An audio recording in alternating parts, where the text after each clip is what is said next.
So, reactive start for Todak, but I don't think this is anything either team should be worried about, because here's what's happening, I believe.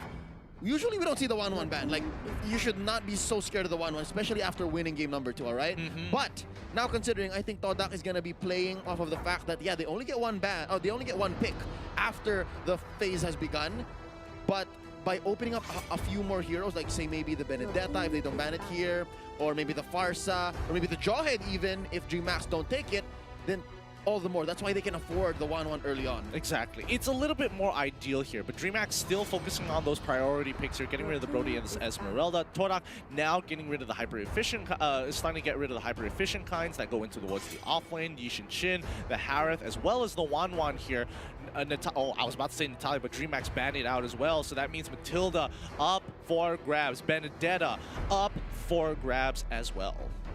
So Todak, they're guessing first pick should never be the odd pick. Like, first pick should always be something that you're just going all in for. So again, you mentioned it already, Benedetta, Lapu-Lapu, since he is open, I'm guessing Dreammax should consider that here as well. Something for homies or for Nyx.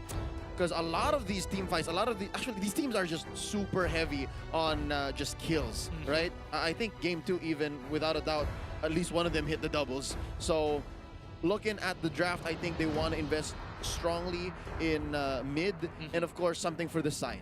Yeah, one at least. One at least. It could be Lapu-Lapu Yuzong, either or. It's totally fine here. My big question is whether or not they're going to be able to whether they want to nab Selena, especially after its performance in game 1. The early game actually looked pretty good. I'm not going to lie. Dreammax did a really good job, but Jawhead going to be the next more efficient pick that Todak didn't take up here, and as well as the Matilda from Dreammax's side. This is a really aggressive early game looking composition, but we don't know just yet. Let's see how it shapes up. I like this. Between the Matilda and the Selena, I'd actually prefer the Matilda. Like, she scales much better than Selena, and she can do more in the late game even if you're losing. Like, you're able to turn fights around a little better with a Matilda. So now let's see if Todak's gambit, again, of just banning out the 1-1 first in the banning phase, is gonna pay off. What 2 picks can they trade out against Dreammax? Lapu-Lapu's still on board, so there you go. Yeah, Lapu-Lapu. You can go side lane Benedetta and then get a Lapu-Lapu. Yeah, and they go for I mean, Todak is reverting to a super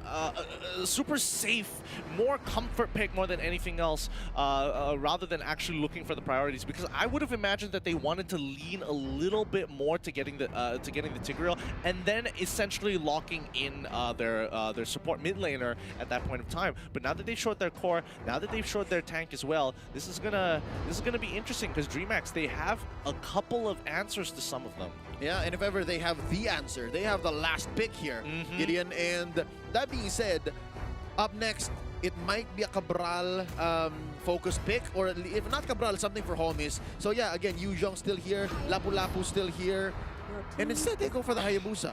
That Hayabusa is a non-starter against Atlas.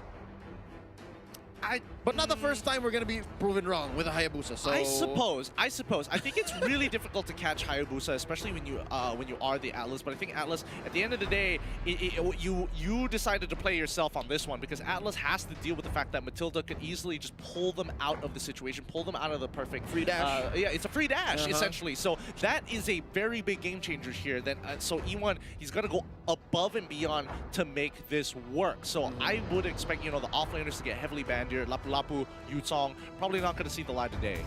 Or something against Moon, like choke Moon out, given Todak's early priorities. Yeah.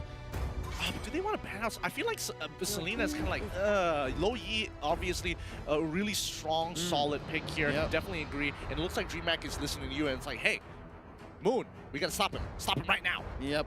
Same mindset, because again, you see the Atlas early on. You show your cards like that, and what would be more heartbreaking than a perfect match into the Fatal Links from an angle you don't expect, essentially, right? Bush to bush diversion is essentially the bread and butter of a good Luo Yi, a great Luo Yi. So again, they expected Moon to be thinking the same thing, and they just took that out of the equation. But now, here's what's interesting. Todak bans out the Kaja. I'm guessing they might be on to Dreammax's shenanigans. I don't know how much Dreammax, what are the odds that they were thinking the same thing, that they would go Kaja side lane, tank Jawhead, mid Matilda, and then you have the same lineup that 10 Seconds Gaming pulled earlier, like how many stuns you want, yes, how many CCs you want, all of them. Honestly, I really don't know. Because exactly, no, it's more of leaning towards no. It's too crazy. It's too out there. It's kind of nuts, and I feel like that hurts Todak a lot more than it hurts Dreammax. Because if they decided, you know what, I want to leave I want to leave the Kaja. Oh, you end up picking the Kaja. At this point, I might as well just pick the Diggy, because why not? I'm gonna have that early game. I'm going to be able to use that, use my ultimate to completely shut down all your hard CC, and it's not gonna matter at the end of the day. Dreammax, they get rid of the Chang'e. Yeah, they're absolutely chopping down onto Moon. They are forcing him to execute at the highest level with the Selena. They're trying to ask him to dig deep, man. That's what exactly he's doing. They're saying, hey, bring out your most mechanically sound hero, dig deep into your pool and show us your arsenal. That's what Dreammax is doing, and they're testing Todak right now. You're Malaysian Singapore champions, all right? Show it to us. Prove it to us, Brazilians, that you deserve the lower bracket slot, because I'm pretty sure Todak is doing the same thing. Absolutely. And now Dreammax, they're going to get this first pick here. This is going to be a very big opener. They could go for the Lapu Lapu. They could also go for the Yutsong. Both very viable, have their own pros, have their own cons here, but remember, Benedetta is on the other side. Now, one pick. Hold up! Dreammax! They pull the magic cylinder, reverse the situation, and say, it's our turn. Is this the M2 trend? Is this a thing? It's about to be. I mean, you see it once, people are like, okay, they're on to something. They're on to something. We got to figure it out. And I mean, they probably have been scrimming or actually trying to experiment with it after seeing seeing it for the first time, or even a couple of times within the scrims itself. We don't know. We don't have that kind of information here. But Benedetta against the Belleric, we saw how that matchup plays out for the most time. She's never going to be able to kill him. Belleric is able to hold the lane, and even if you dive him, it's like, it's a Belleric though. What do you aim to achieve this way? Exactly. Right? It's like, oh, you're gonna break my turret? Oh, sure, go ahead. Wrath. What are you gonna do? Yep. If anything, Belleric, Kaja, and Johnson. These are the heroes that have always been just bubbling up the surface. But right now, Todak, they're saying you can choke my hero pool as much as you like, but y'all forgot. Veil is still on the board, as well as Ruby. Interesting. Again, a very wham, bam, 1, 2, 3 combo type lineup. And Dreammax's answer is going to be Alice on homies from the gold lane. This is the fattest wombo combo I'm seeing in from Dreammax. And Hayabusa can play independently from his team. He's waiting for the rest of his team to go get into those fights, does the big boy damage before coming in and just picking up the pieces. And Todak on the other side, they're playing for that hard scaling towards the later stages of the game. X-Ray has to act as that damage spot.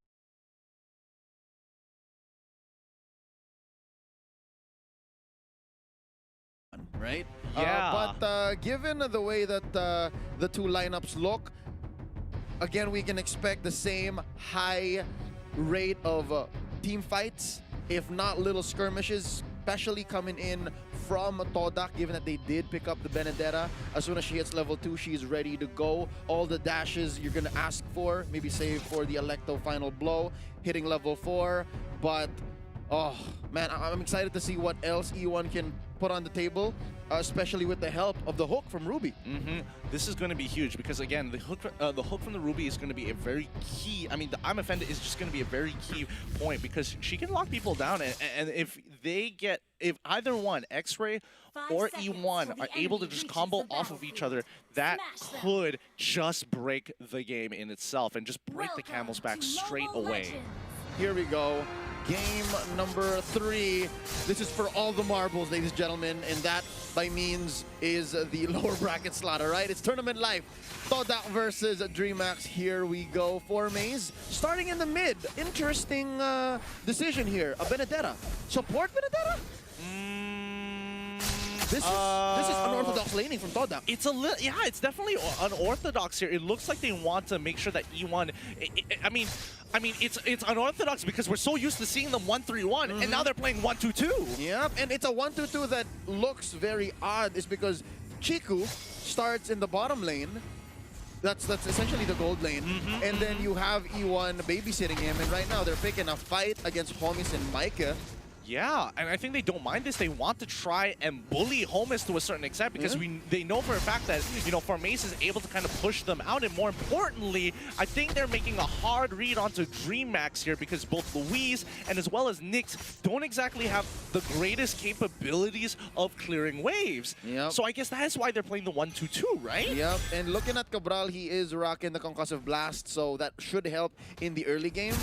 And yeah, he's cutting it. He's cutting it. X-Ray gonna answer back. It's a duel. Yep, it's this is just two sponges he's level punching. 4. He's level 4. I mean, it's fine. I mean, X-Ray is just like, okay, this isn't going to mean too much here. However, it does mean a lot when it comes down. And Luis, he's going to come in, drops in the Wrath and flickers forward, doesn't get the kill because E1 is able to flicker out of time. Okay, Shadow kill coming out from the side of Dreammax. They can't do too much. Replay comes through, X-Ray in the background, but Chiku comes in, finally stacks up huge, and they take 2 of them out. It's a 2-for-1 trade in favor of Todak. Man, Louise kind of slick on the Hayabusa, though, I have to admit. Yep, they did lose 2, and luckily enough, it was on Mike and Nick. So those are the 2 most disposable, or I guess most okay heroes to die. Let's put it at that. But right now, a big fight for Turtle. Oh, Mikey actually ejecting forward. Chiku trying to take it away.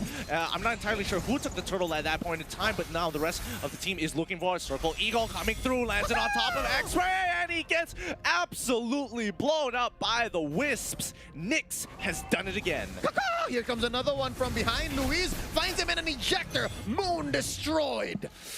Oh, all this because of the game. The name of the game is pressure here. Dreammax was able to utilize the pressure that they created. Even though it's only just 2 seconds, it is more than enough to punish. Cabral trying to make the play. Chiku uses Battle Mirror Image 4. He can take it back technically. Nyx is standing right there, able to get him with the Wisps again. And Micah finishes the job.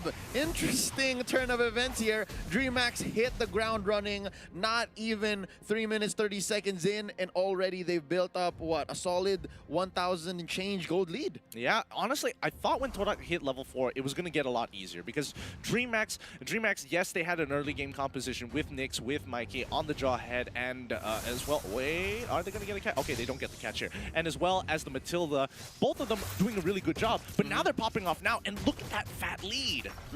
I'm liking how far Luis is. He is sitting at about 2,200. Chiku sitting at not even 2,000 yet.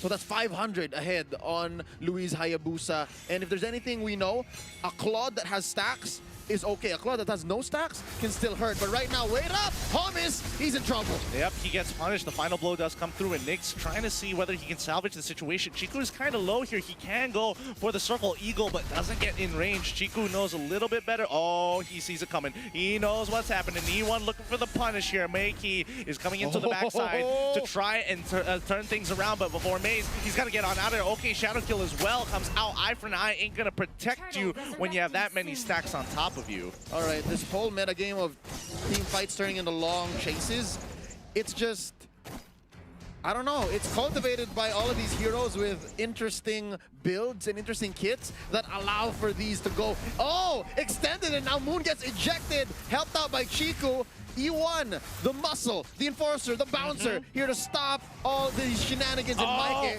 Still alive! Oh, he's able to jump out towards Nyx. Holmes turns it around with a Blood Ode with the help of the OK Shadow Kill. They're getting cut down one by one.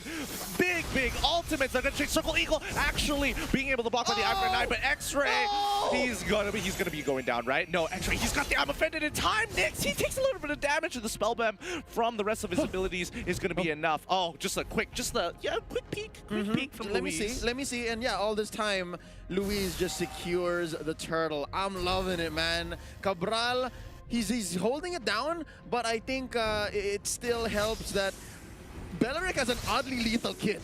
Yeah. It's surprising how much damage can come from him alone, plus maybe another mage or another core. And now Formace playing with fire here, having to possibly forcing the 2v1 on them, but he's going to clear the wave with the final blow. He's going to be A-okay for now. And I mean, obviously the passive from Belleric is going to be triggering multiple times here, but Todak, they need a lot of help. And where can you find the help at this point? I mean, Todak, especially Moon. I'm looking out for Moon here.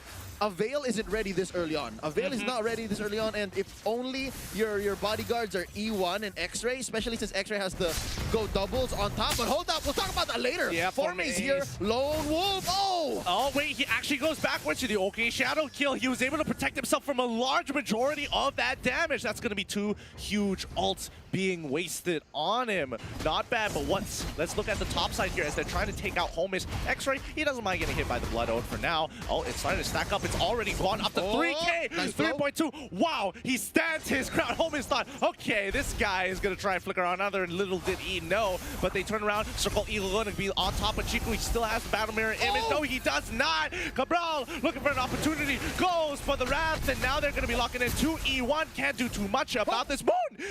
He manages to get out. Oh, there we go. Luis finds the flank. Good play coming in from Dreammax as they are throwing the jigsaw pieces everywhere to see what fits. Surprise me, amigo! Formaze here back in the pandemonium that is caused by Dreammax, and there's the Blood Ode. Oh, I don't think there's enough dashes in you, son!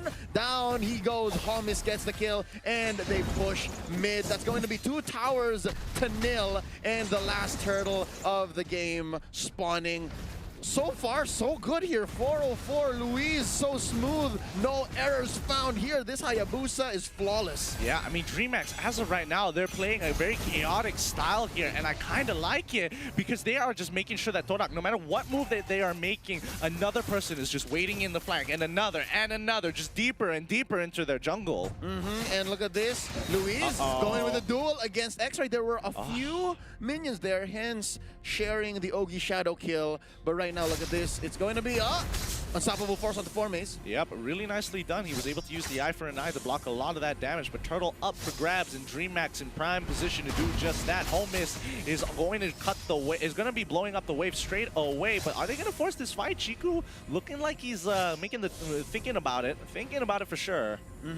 And there's some conservative thoughts coming in here for Luis. Again, this is great discipline they're showing, but sometimes you just gotta go for it. Especially when your opponent's thinking twice as well. When they're doubting themselves, Luis, just go for it. Kind of risky though, kind of risky, I have to admit.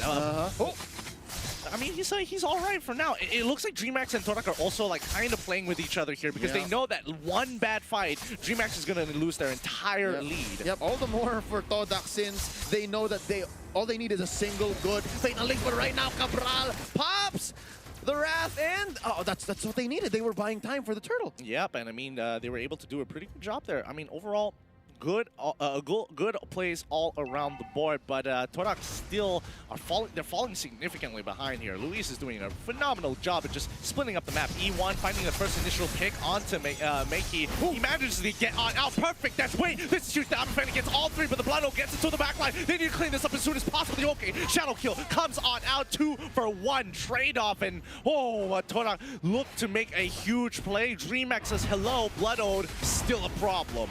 2 for 1 there, plus a turtle, plus I guess another if there's not enough board wipe here from Todak. And right now, Nyx is looking low. He's about to get deleted. One more from Formaze, but they trade anyways. That's going to be a double for Homis. And right now, there's only one defender. That's Formaze. They can make the most of this by picking off this mid lane turret.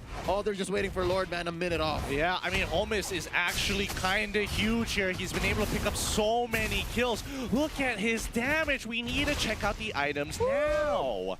Mystery Shop obviously gonna increase the rate of how much he's farming, and yeah, that's definitely Talisman, Clock of Destiny, and of course the Lightning Truncheon. Oh my goodness. You would have think Luis would have like the most amount of gold, but check it. Homis actually the one actually competing with gold against him. Neck and neck. Close, barely 10s in the difference. Man, that's kind of ridiculous. I mean, 3 items so quickly into this game.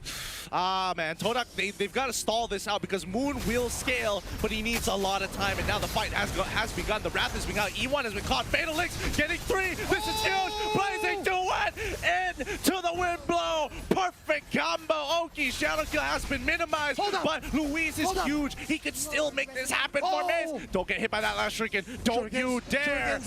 He's good. X-Ray, he clears it out. That was the wombo combo Todak was looking for. All right, a breather for the MYSG champions here. A breather that they definitely needed. If that went sideways, if Luis were able to pop just one more shuriken, then that would have been a double for him. Ladies and gentlemen, check this out once more. Oh man, just looking at the wombo combos, everybody was able to drop it just in time. Moon, he starts it off with the initial ult, but this just allowed them, for a 0.5 seconds of slow, they're able to get an E1. Now in a lot of trouble, he takes quite a bit of damage here, but it's gonna be huge. Moon once again purchasing the Lightning Truncheon up with that free gold. Dreammax just handed to him. That's exactly where Dreammax needed to be for Moon to make him pay. That's what a Veil does. Call him a glass cannon all you will, but half of the sentence, ladies and gentlemen, is a cannon, and they got blown away. Nyx and Luis, what a shutdown on the Hayabusa. Oh, that's big. Moon hits level, once Moon hits level 12, he is gonna have some nasty, and I'm telling you, some real nasty damage here. Dirty. Oh, somebody. I'm not going to say the phrase. I'm going to save it for later. Save it for later. Save it for later. Oh, boy. When Moon actually goes ahead and performs the deed, if you will. But now... I mean, to be fair, for all we know, Luis might be the one who makes this play. Because, again, it all comes down to whether or not Nyx can foreshadow when this wombo combo comes out. If anything, what Todak has going for them right now, even if they are still down about 1,000, oh, nice flicker out by Mike. And that's a failed Fatal Links. This is the best time for Dreammax. Yeah, this is huge.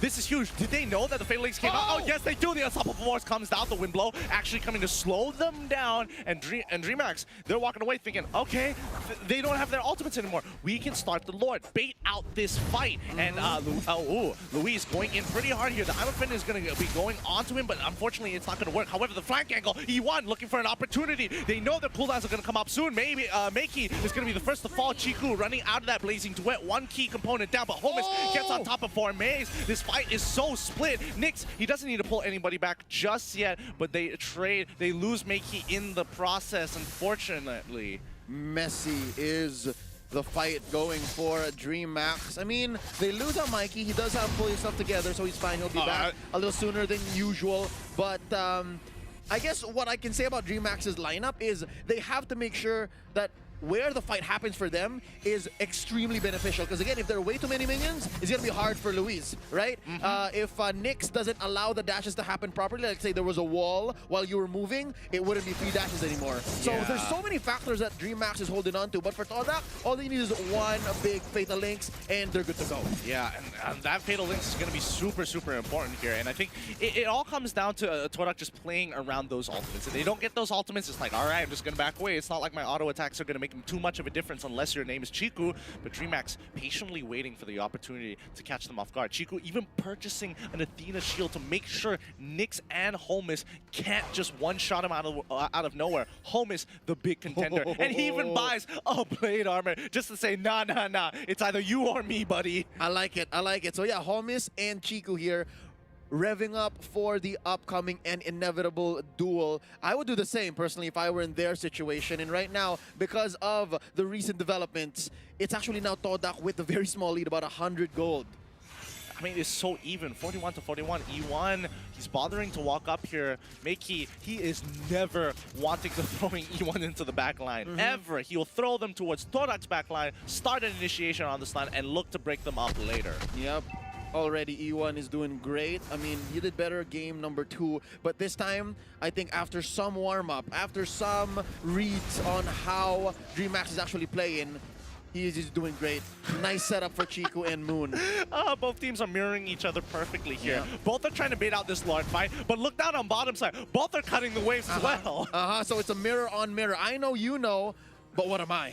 Exactly, but the rotations are being made. Holmes looking for a flank angle here on towards that mid side. Oh, Formaze, don't go anywhere closer. E1, he's not going to get caught just yet. He's going to be able to bail on out of there. And even Dreammax, they're like, okay, do we go bottom side? Do we go rotate mid? It's looking tough, but the mirror matchup here, perfect from both sides. They know exactly what they want to do, and they execute. Formaze, he's going to be starting off this fight a little bit, but that just means that Dreammax just back away. Yep, they're playing cops and robbers, man, and the pot here is definitely Lord. All right, Purple going over to Luis, I think he's gonna go for his orange, and then he'll be ready to go. I'm wondering how Chiku is feeling right now, sitting at 4, 4, and 6. Oh, nice passive push by Dreammax, though. And at this point in time, it really does come to wave control. No way. Holmes isn't going to die to that. No way he's going to die to that unless he decides to take the flowing blood forward again. Then probably he'll die. But Moon, ooh, Winter Truncheon, that is huge. That's key. X-Ray picking up the Athena's shield. Gonna work hand in hand with the Haas Claws, which just shows that he's here for a brawl. He's here for a fight. He is going to be in the front lines, and right now, Mike has just been living in that pixel brush and the left side river brush. That's home. This is home base. Oh, Mikey, don't get caught out. He flickers forward, but now he's in a lot of trouble. E1 is going to yoink him right back in. He's going to come back with the immortality, but this is going to be a full-on fight. They wanted Luis dashes out of the way with the quad shadow, and now they picked up. Todak have found the opportunity. Okay, Shackle Kill has come. Now Holmes, he wants to make it work. He gets a 3 immobilized, but gets knocked up. The healing not enough. Dreammax make the first mistake, and Todak capitalize. That was just precise. That was just on point. And right now, underneath the turret, X-Ray and Formaze buying time here for this Lord take. Between Cabral and Luis, yes, call the connection what you will. Nice shutdown by X-Ray underneath the turret. Essentially, the fruit of his labor. I picked up the Haas Claws perfectly. Attack speed is what I need.